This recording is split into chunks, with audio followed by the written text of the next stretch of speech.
Shaloobs, what is up, girl? It's Kate, your girl Kate.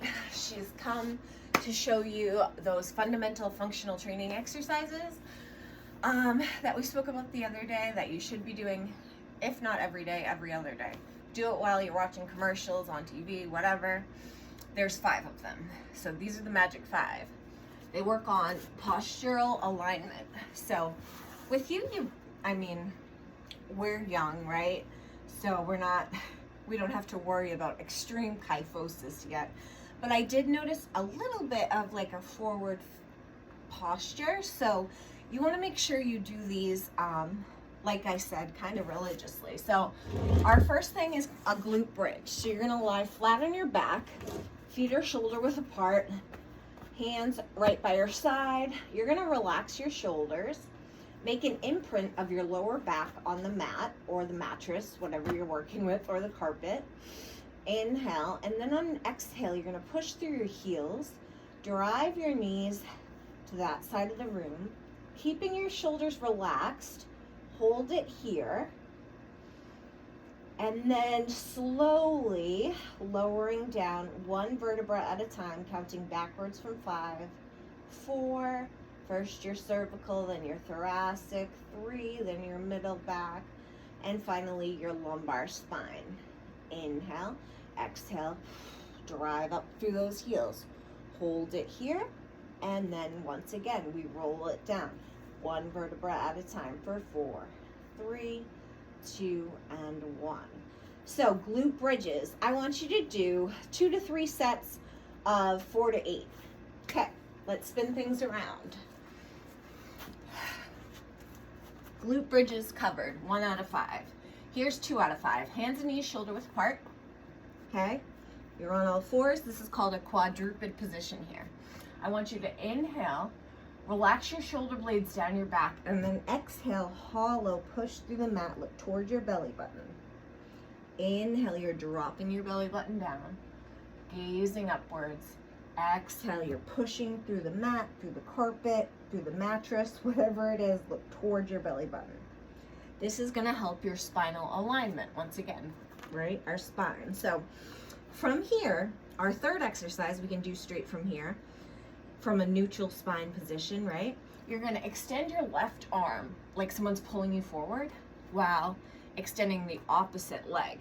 So I have my left arm and my right leg here, and it's like someone's pulling me forward but pulling me back simultaneously, and I'm going to just suck up through my belly, engaging my core for 2 and 1. Lower, and then we switch sides, opposite arm, opposite leg, like someone's pulling you forward and pulling you back simultaneously. Again, this is called a bird dog. So now we have 3 out of our 5 exercises. Okay, and I want you to do 2 to 3 sets of, like I said, 4 to 8 would be great. If you can only get in a couple, that's okay too. Like I just did 2 reps, okay, of bird dogs. So reps is the number of times you're doing something. As far as fundamental functional training exercises, these types of exercises, it's okay with your goal to do only 2 or 4 or 6 reps. When we're progressing and moving forward onto your program and adding weights for your specific goal, we want to do high reps, lower weight, but we haven't gotten there yet because you need to do this. This needs to be established before we can kind of move forward. So that was 3 out of 5. What else do I got for you? Okay, lying flat on your belly. Limbs are extended, arms and legs are extended. People forget that part of your core includes your lumbar spine or your lower back. So I have my arms and legs extended here. I'm going to do a classic Superman. So just my pelvis on the ground. I'm going to extend my arms out, my legs out. And there's so many different variations you can do with this. Like this. You can bring your hands by your side, relax your shoulder blades. Just keep your pelvis on the ground, okay? You can do a lat pull and a hamstring curl at the same time. Again, Superman into lat pull and hamstring curl. But I would focus, just for right now, hands and legs extended, belly on the ground. You can lift opposite arm, opposite leg. And eventually you can go into doing little swimmers, these are called. For 8, 7, 6, 5, 4, 3, 2, and 1. And finally, let's take a child's pose. I'm gonna teach you a yoga move. That's nice. Everyone loves this. Feet together, knees wide, child pose. Deep breath. You wanna activate your shoulders, flip your wrists so they're facing the ceiling. Then you got an even deeper shoulder stretch. Cool, right? Our final exercise. So that was 4 out of 5. Final exercise is going to be fingertips nice and wide on your mat, on your mattress, on your carpet, whatever it is. Fingertips wide.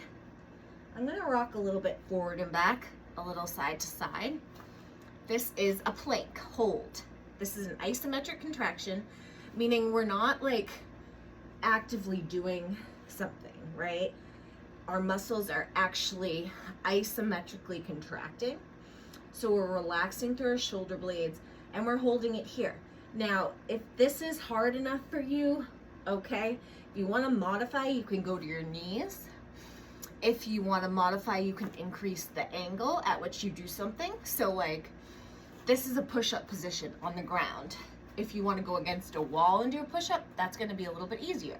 If you want to go on a bench and do a push-up, that's going to be a little bit easier.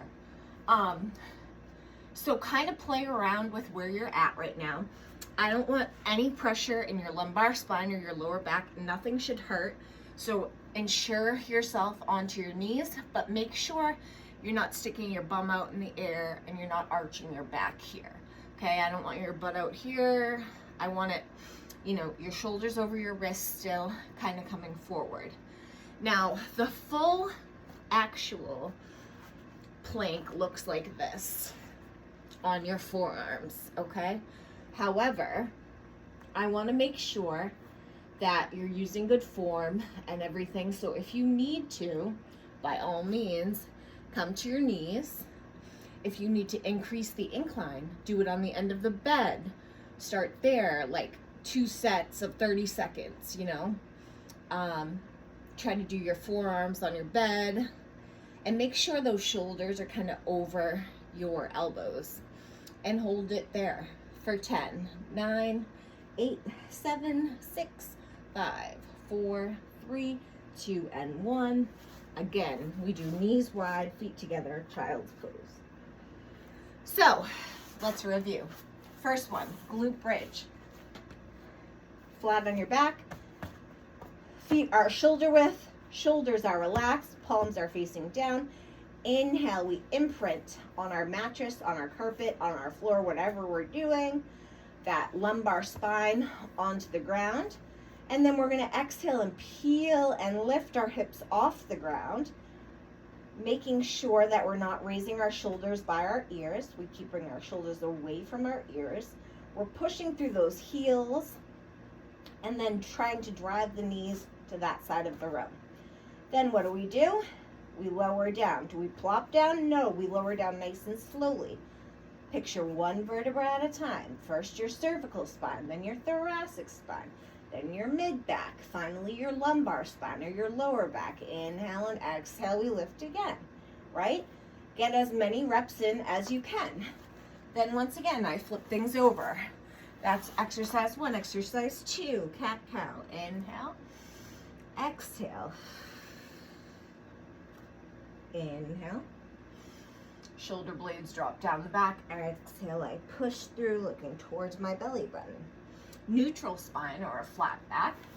Opposite arm, opposite leg extends out for a bird dog. Exercise 3 out of 5. And you hold it there for 1 gymnastics, 2 gymnastics, 3 gymnastics, 1 Mississippi, 2 Mississippi, 3 Mississippi, whatever pleases you, okay?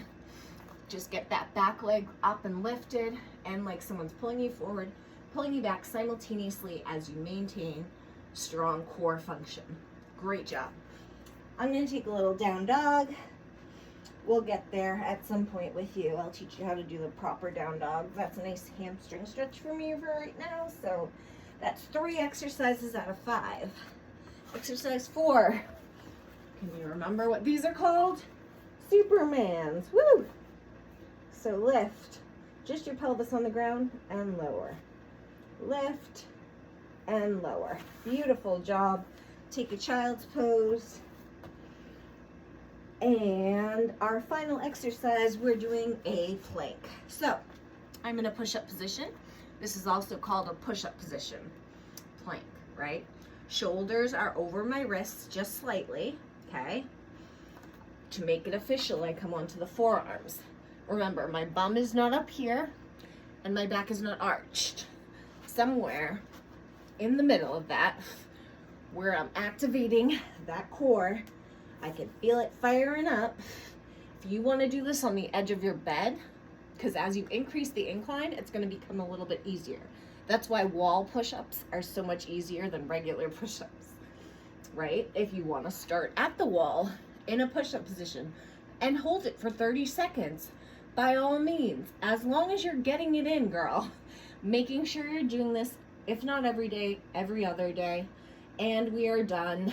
That is the final 5th exercise of fundamental functional training exercises from Launch Fitness straight to you. Thank you so much. I appreciate you.